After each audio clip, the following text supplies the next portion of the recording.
Tulungan tayo dalawa.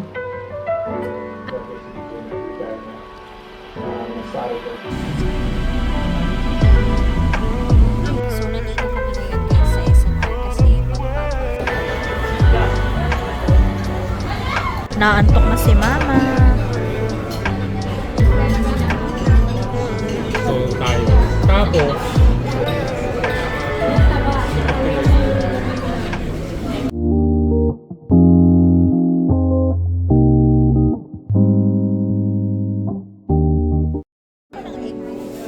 So, ito guys, ito yung parang late lunch namin na early dinner kasi galing kami sa NKTI kasi si Dad, he had his operation, yung AV fistula. Tapos ito kumain kami sa Little Quiapo. Overall guys, masarap dito. Pero meron akong full review nito sa TikTok ko, which you can check. I-search nyo lang yung name ko, Katrina Laurente or OOHHKAE or OK. Makikita nyo doon kung ano yung thoughts ko about this. Pero again, generally, masarap naman yung food dito guys.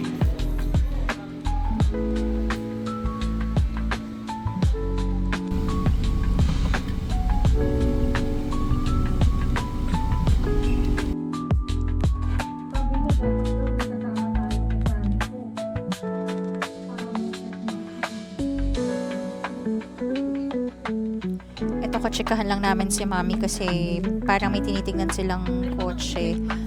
Balak nila ni Daddy mag buy and sell para extra income lang, ganun. So, tinutulungan namin sila mag-check.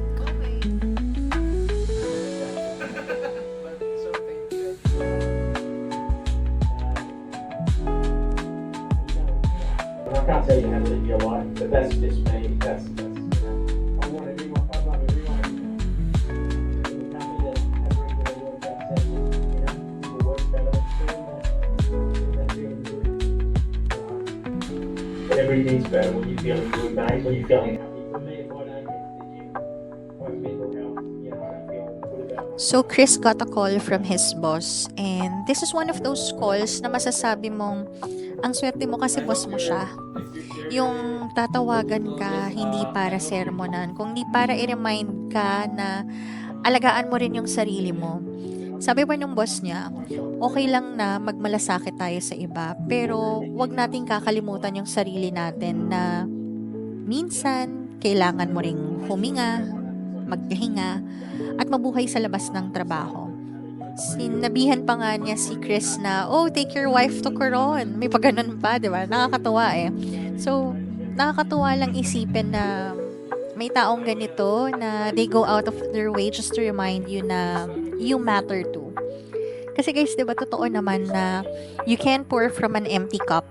Paano ka mag-aalaga ng iba kung ikaw mismo, ubos ka na? Paano ka magbibigay ng saya kung pagod na pagod ka na? Kaya nga, caring for yourself is not selfish. It is necessary. So, kung ikaw to ngayon, this is your sign. Unahin mo rin ang well-being mo. You deserve it. Prioritize your peace, protect your energy, and choose you. Dahil ikaw rin, karapat-dapat sa alagang buong puso mong ibinibigay sa iba. So, eto guys, hindi ko sinasadyang i-record to ha. Bigla ko na lang narinig yung pinag-uusapan nila at talagang natuwa lang ako dun sa boss ni Chris. Kaya naisipan ko na rin i-record kasi ang ganda talaga ng mga sinabi niya. thank you for that, Chris.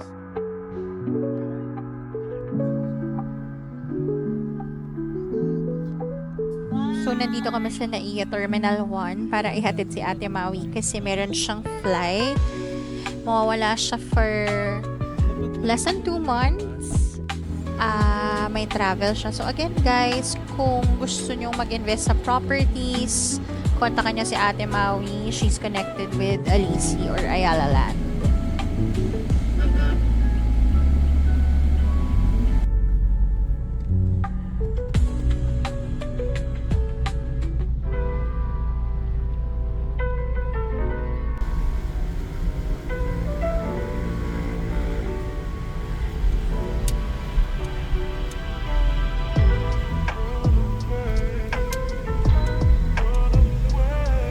So, nandito kami ngayon guys sa SNR kasi magpapahangin lang ng gulong si Chris. Yan. Muna kami ni Chris kasi may ginagawa pa si Kuya. Kaya hindi pa siya nakakapagpahangin. Ayan. Ay nako. Actually, kakagaling lang din namin ng ospital guys. Kasi bumili kami ng gamot ni Dad.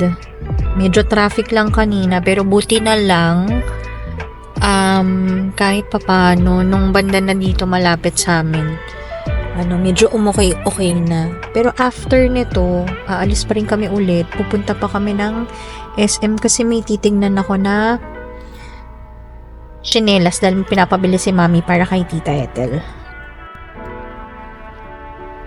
So nandito na kami guys sa may SM North. Magpa-park lang muna kami. Akala ko kasi hindi nabababa si Chris. Akala ko ako lang yung pupunta sa department store para bumili nung tsinelas na pinabibili ni Mami. Pero buti na lang, bababa siya. At least may kasama ako. Pero saglit lang kami dito kasi kailangan din namin umuwi.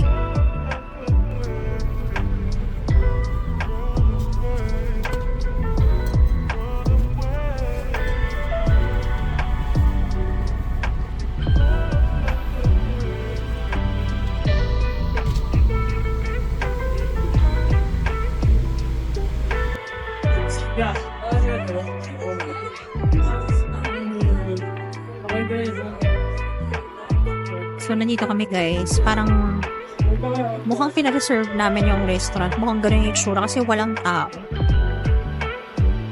Ito medyo bad trip na si Chris kasi naiinitan siya. Tapos ito din yung araw na kung saan nakita namin si Madjo at si Dugan. Kasama yung inaanak ko, si Adi. Yung chicken teriyaki doon nila. Sana masarap. Meron na palang Ito yung kake udon nila. Feeling ko kalasa lang to ng sa Marugame udon. Yan. Tonkatsu. Ay, ano? Ano lasa? Ma'am. Sige lang. So, ito naman, lunch out together with Mommy, Daddy, and the whole family.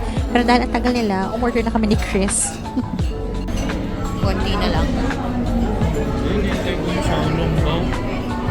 Excited ka naman. Ako, favorite ko to for some reason. Hindi ko alam kung bakit. So, I think Xiaolongbao, medyo disappointed kami dito kasi wala na siyang yung broth. Ayun, makikita niyo flat na siya nung sinerve sa amin. Ayun. Kasi ito na sila, Mommy, Daddy, kasama na namin. Siyempre, kasama din si Kylie, tsaka si JP. Tapos, kasama din namin si Kurt, at saka si Ivy. So, tamang kwentuhan lang kami while waiting for our food to be served. Yung mga in-order namin, actually, meron pa kaming ibang in-order na hindi ko na nakuhanan kasi gutom na talaga kami. So, kumain na lang kami. Ayan. Tapos, pinag-uusapan namin yung parang nanalo yung kapatid ko, si Kurt, sa isang raffle. Tapos, syempre, na-remind lang ni Chris na i-double check kasi baka mamaya scam yun. Eh, ang daming scam na online, diba? Pero, ayan o, yung kinukwento ni Kurt. Ito, spicy spare ribs. Ayan, masarap talaga yan. Ito guys, makikita nyo, ang dami kong breakouts kasi dahil yan dun sa ininom ko na gamot. Kaya actually, ayoko muna na video nakita ako kasi nga, na-stress talaga ako. So, after nun, ito, nagpunta kami ng Nike kasi si Chris may tinignan. At syempre, meron na naman pong Happy Kid kasi may nabili na naman po siya. Masaya na naman po siya. Pero syempre, deserve naman niya eh. So, okay lang. Ayan o. Ang dami niya ng cup. Cup yung binili niya. Alam mo yung sobrang dami niyang sombrero dito. Minsan inisip ko, ilan ba yung ulo mo? Bakit sobrang dami yung kailangan mo, diba? Pero, ito, after dito sa UP Town, aalis pa kami. Dediretso pa kami ng Soler North. Kasama namin sila ulit, sila mama, sila daddy, basta lahat sila. Maglalaro kasi si mama. Yung lola ko yun Tapos iiwan lang ako ni Chris dito, i-drop off lang niya ako kasi uuwi muna siya saglit dahil walang kasama si dad. Nagkakambag din ako dun. So, beach, ganyan. Beach o gusto mo bag?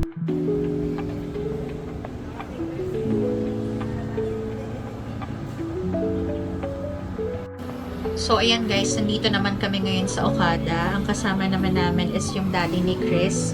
Kasi syempre, you have to balance things out, diba? Alam nyo guys, struggle namin yun. Pero, we try our best to make time for both of our families. Mahirap siya, pero, alam mo yun, you have to find a way talaga. So, ito, nag-decide kami na kumain dito sa Fridays.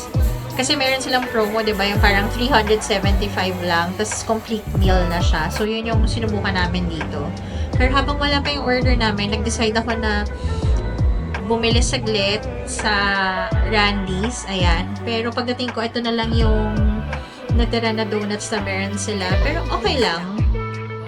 Kasi at least nakabili pa rin ako. So, ayan. Good, secured. Nakakuha tayo. 6 pieces lang binili ko kasi malaki naman yung donuts dito eh. So, hindi mo kailangan ng marami talaga kasi isang donut pa lang busog ka na, pwede mo pang hatiin eh. So, this is what we ordered. Kay Dad, fish and chips ata yun. Tapos ako, chicken. Kay Chris, I think parang pork. Tapos ito yung appetizers na kasama for 375 pesos yan. Yung may drink ka na. Tapos may, ayan, entire meal lang. Pero parang may konting add-on lang kami. I-check nyo na lang guys. Sulit naman kasi okay yung serving. Talagang for me, good for sharing siya. Tapos after kumain, uwi na rin kami. Kasi talagang lumabas na kami para at least makapag-dinner kami. Kasama naman si Dad.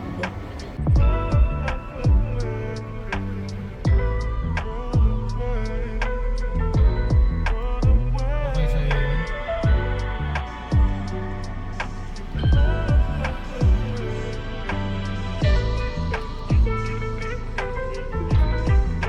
Hindi sa bagong sitwasyon yung